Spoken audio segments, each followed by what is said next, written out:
ओम नमः शिवाय। मेरा नाम प्रदीप शास्त्री। आज मैं आपसे भक्तजनों को कार्तिक मास कृष्ण पक्ष की एकादशी का महत्व सुनाना चाहता हूँ, जिसका नाम रमा एकादशी है। इसके सुनने से ही मात्र सभी प्रकार के कष्ट दुख दूर हो जाते हैं। हमारे घर में सदैव धन धान्य की कमी नहीं रहती, सदैव सुख शांति धन वृद्धि होती है और सदैव ही विष्णु भगवान लक्ष्मी की हम पर सदैव कृपा बनी रहती है। विष्णु भगवान की जय। भजब नारायण नारायण नारायण लक्ष्मी नारायण नारायण नारायण श्रीमान नारायण नारायण नारायण श्रीमान नारायण नारायण नारायण लक्ष्मी नारायण नारायण नारायण लक्ष्मी नारायण नारायण नारायण। विष्णु भगवान की जय। कार्तिक मास कृष्ण पक्ष की एकादशी रमा एकादशी महत्व। धर्मराज युधिष्ठिर बोले कि हे भगवान, अब आप मुझे कार्तिक मास की कृष्ण पक्ष की एकादशी की कथा सुनाइए। इस एकादशी का नाम क्या है तथा इसमें कौन सा फल मिलता है, यह सब विस्तार पूर्वक कहिए। श्री भगवान बोले कि हे राजन, कार्तिक मास के कृष्ण पक्ष की एकादशी का नाम रमा एकादशी है। इसके व्रत से समस्त पाप नष्ट हो जाते हैं। इसकी कथा इस प्रकार है।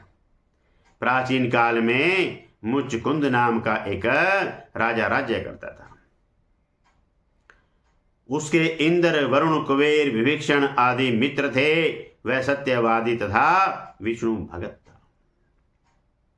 उसका राज्य बिल्कुल निष्कंटक था। उसके एक उत्तम चंद्रभागा नाम की लड़की उत्पन्न हुई।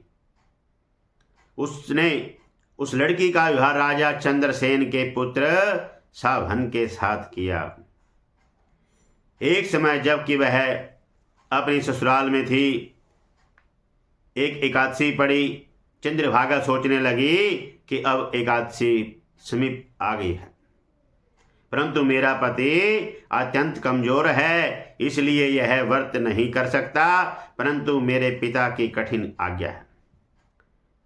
जब दशमी आई तब राज्य में ढिंढोरा पिटवा दिया। उसको सुनकर शोभन अपनी पत्नी के पास गया और बोला कि हे प्रिय, तुम मुझे कुछ उपाय बतलाओ, क्योंकि मैं व्रत करूंगा तो मैं अवश्य ही मर जाऊंगा। इस पर चंद्रभागा बोली, हे प्राणनाथ, मेरे पिताजी के राज्य में एकादशी के दिन कोई भी भोजन नहीं कर सकता। यहाँ तक कि हाथी घोड़ा ऊंट पशु आदि भी तृण अन्न जल आदि ग्रहण नहीं करते। फिर यहाँ मनुष्य कैसे भोजन कर सकते हैं? यदि आप भोजन करना चाहते हैं तो दूसरे स्थान पर चले जाइए, क्योंकि यदि आप इस स्थान पर रहोगे तो आपको व्रत अवश्य ही करना पड़ेगा। उस पर शोभन बोला कि हे प्रिय, तुम्हारा कहना बिल्कुल सत्य है। अब मैं व्रत अवश्य ही करूंगा। भाग्य में जो लिखा है वह ही होगा। ऐसा विचार करके उसने एकादशी का व्रत किया और भूख और प्यास से अत्यंत पीड़ित होने लगा।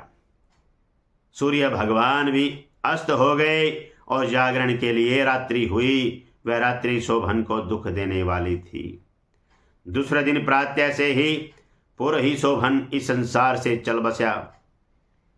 राजा ने उसे मृतक शरीर को दहन कर दिया। चंद्रभागा अपने पति की आज्ञा के अनुसार अग्नि में दहन न हुई, परंतु पिता के घर में रहना उत्तम समझा। रमा एकादशी के प्रभाव से शोभन को मंदराचल पर्वत पर धन धान्य से युक्त तथा शत्रु रहित एक उत्तम नगर प्राप्त हुआ। उसके महल में रत्न तथा स्वर्ण के खंभे लगे हुए थे। वहां पर वह स्वर्ण तथा मणियों के सिंहासन पर सुंदर वस्त्र तथा आभूषण युक्त बैठा हुआ था। आभूषणों से युक्त गंधर्व तथा अप्सरा इसकी स्तुति कर रहे थे। उस समय राजा शोभन दूसरा इंद्र प्रतीक हो रहा था। एक समय मुखचंद नगर में रहने वाला एक सोमा शर्मा नाम का ब्राह्मण तीर्थ यात्रा के लिए निकला। उसने घूमते घूमते उसको देखा। वह ब्राह्मण उसको अपने राजा का जमाई जान करके उसके निकट गया। राजा शोभन ब्राह्मण को देख करके आसन से उठ खड़ा हुआ और अपने ससुर तथा स्त्री चंद्रभागा की कुशलता को पूछने लगा। सोम शर्मा ब्राह्मण बोला कि हे राजन, हमारे राजा कुशल हैं तथा आपकी पत्नी चंद्रभागा भी कुशल है। अब आप अपना वृत्तांत बतलाइए। मुझे यह बड़ा आश्चर्य है कि ऐसा विचित्र और सुंदर नगर, जिसको न तो मैंने कभी सुना है न कभी देखा है, आपको किस प्रकार प्राप्त हुआ है। शोभन बोला कि हे देव, यह सब कार्तिक मास के कृष्ण पक्ष की रमा एकादशी के व्रत का प्रभाव है। इसी से मुझे यह अनुपम नगर प्राप्त हुआ है, परंतु यह अध्रुव क्यों है और ध्रुव किस प्रकार हो सकता है, सो आप मुझे समझाइए। मैं आपके कहे अनुसार ही करूँगा। आप इसमें बिल्कुल झूठ न समझें। शोभन बोला कि हे देव, मैंने असे श्रद्धापूर्वक व्रत किया था, उसके प्रभाव से मुझे यह नगर प्राप्त हुआ है, इसलिए मैं इसे अध्रुव मानता हूँ। यदि तुम इस वृत्तांत को राजा मुचकुंद की पुत्री चंद्रभागा से कहोगे तो वह उसको ध्रुव बना सकती है। ब्राह्मण ने वहां आकर चंद्रभागा से समस्त वृत्तांत कहा। इस पर राजकन्या चंद्रभागा बोली कि हे ब्राह्मण देव, आप क्या वह सब वृत्तांत प्रत्यक्ष देख कर आए हैं या अपना स्वप्न कह रहे हैं। इस पर ब्राह्मण बोला कि हे पुत्री, मैंने तेरे पति शोभन तथा उसके नगर को प्रत्यक्ष देखा है, परंतु वह नगर अध्रुव है। तो कोई ऐसा उपाय कर जिससे कि वह ध्रुव हो जाए। इस पर चंद्रभागा बोली कि हे महाराज, आप मुझे उस नगर में ले चलिए, मैं अपने पति को देखना चाहती हूँ। मैं अपने व्रत के प्रभाव से उस नगर को ध्रुव बना लूंगी। चंद्रभागा के वचनों को सुनकर के वह ब्राह्मण उसको मंदराचल पर्वत के पास वामदेव के आश्रम को ले गया। वामदेव ने उसकी कथा को सुनकर के चंद्रभागा का मंत्रों से अभिषेक किया। चंद्रभागा मंत्रों तथा व्रत के प्रभाव से दिव्य देह धारण करके पति के पास चली गई। शोभन ने अपनी स्त्री चंद्रभागा को देख करके प्रसन्नता पूर्वक उसे वाम अंग में बैठाया। चंद्रभागा बोली कि हे प्राणनाथ, अब आप मेरे पुण्य को सुनिए।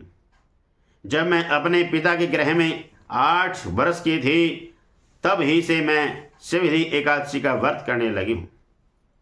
उन्हीं व्रतों के प्रभाव से आपका यह नगर ध्रुव हो जाएगा और समस्त कामों से युक्त होकर के प्रलय के अंत तक रहेगा। चंद्रभागा दिव्य रूप धारण करके तथा दिव्य वस्त्र अलंकारों से सजा करके अपने पति के साथ आनंद पूर्वक रहने लगी और शोभन उसके साथ आनंद पूर्वक रहने लगा।